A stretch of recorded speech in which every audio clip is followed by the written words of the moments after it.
Shalom, queridos. Glória a Deus, graça e paz. Estamos de volta para mais uma semana nesse projeto de Conhecendo os Livros da Bíblia. E em tempos como este, estamos na 44ª semana, dia 30 de março de 2020, em plena reclusão, podemos dizer assim, ou como se denomina aí, afastamento social. Nós estamos ainda mais dedicados a conhecer e estudar a Palavra de Deus. E hoje nós queremos comentar com vocês um pouquinho acerca do livro do profeta Oséias. Oséias, queridos, é um dos livros mais autobiográficos que existem na Bíblia, dentre todos os livros proféticos. O relato inicial sobre o casamento de Oséias e sua família compõe parte vital de sua mensagem única, singular. A palavra de graça e o chamado de Deus ao arrependimento, aqui neste livro de Oséias, são retratados e evidenciados de maneira dramática pelo amor desprezado, porém constante, de Oséias por sua esposa Gomer, bem como pelos nomes estranhos que ele deu a seus 3 filhos. Fora esta informação sobre sua família, sabe-se muito pouco acerca de Oséias, ordenado por Deus, seu casamento com a promíscua Gomer, que trouxe muita dor de cabeça para o profeta, parece ter sido o início de sua longa carreira. Contudo, em vez de ministrar apesar de estar triste, Oséias encontrou em seu casamento problemático a pedra fundamental do seu ministério. Aleluias! Glória a Deus! Amém, queridos? Não sai daí não. 5 segundinhos após a nossa vinheta, eu vou trazer mais informações que vão te ajudar a compreender melhor quando você estiver estudando este livro, que está disponível todo ele gravado em nosso canal, capítulo por capítulo. Amém? Não sai daí não, fica ligado.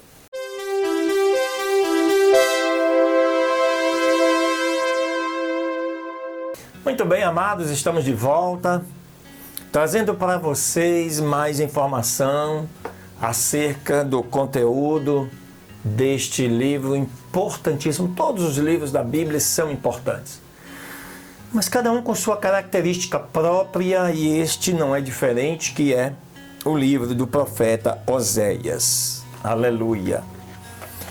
De acordo com o primeiro versículo, a carreira profética de Oséias durou pelo menos 40 anos.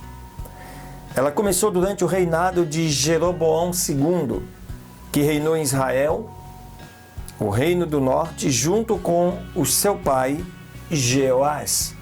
Isso por volta do ano 793 a 782 a.C.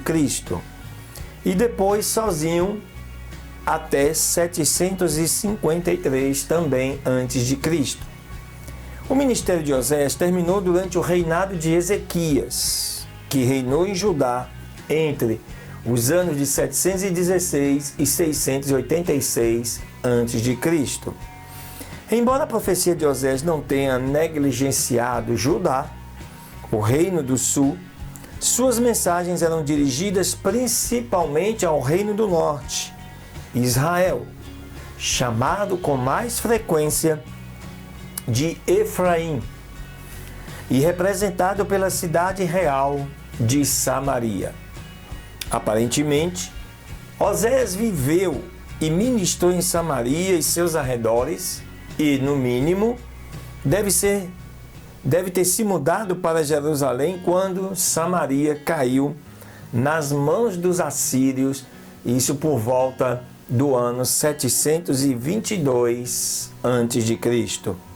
O reinado de Jeroboão II, o maior rei do Reino do Norte segundo os padrões mundanos, foi um período de riqueza geral, poder militar e estabilidade nacional.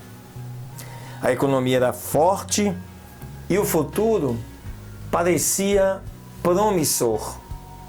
E a nação estava otimista, pelo menos a classe alta. A Síria era um constante problema para Israel.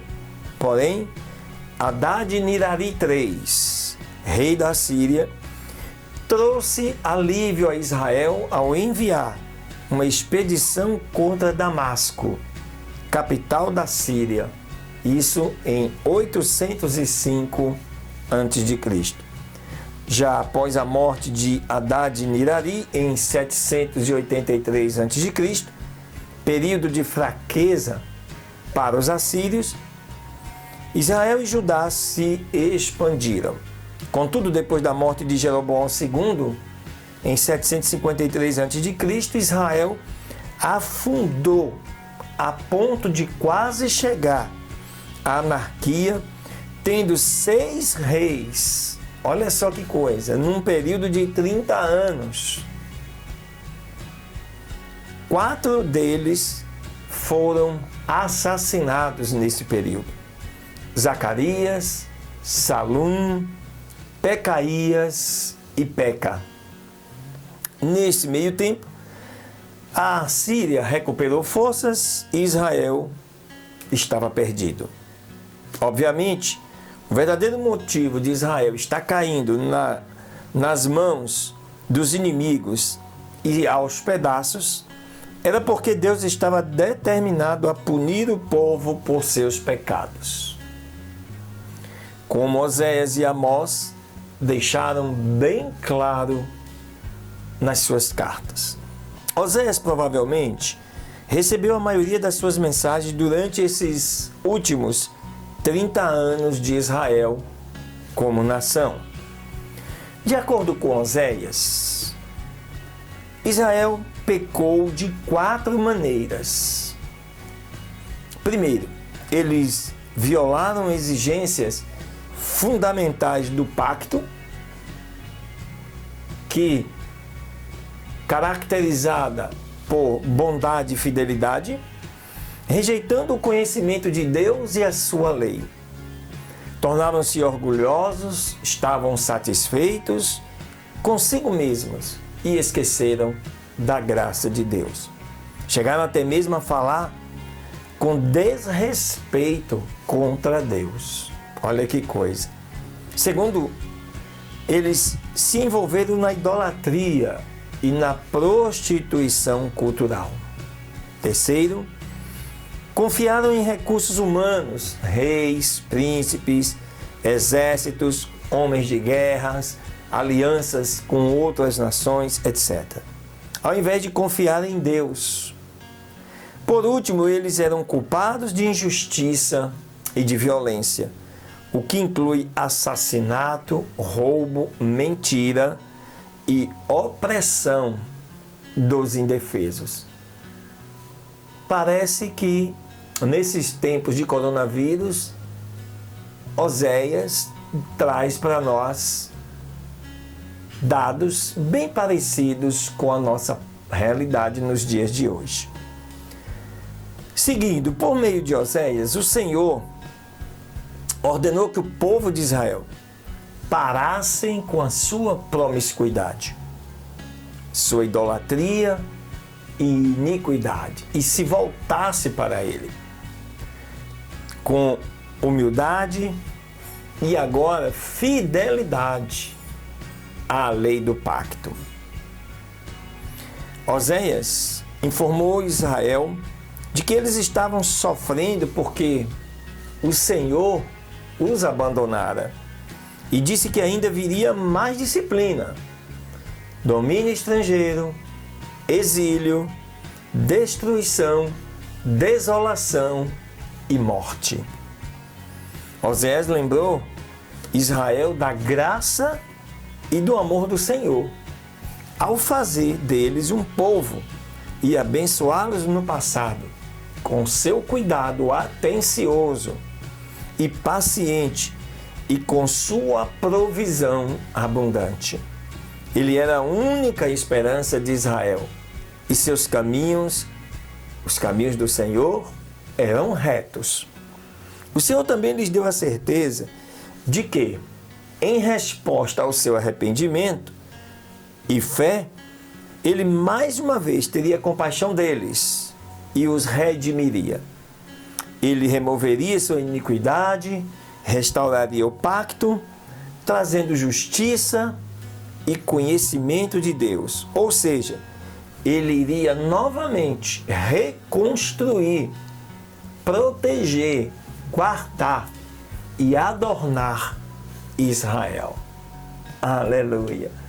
Aí, queridos, quando você estiver estudando o livro de Oséias, você verá a advertência do profeta para aquele povo, que pode, muito bem, servir de advertência para nós nesses dias de pandemia.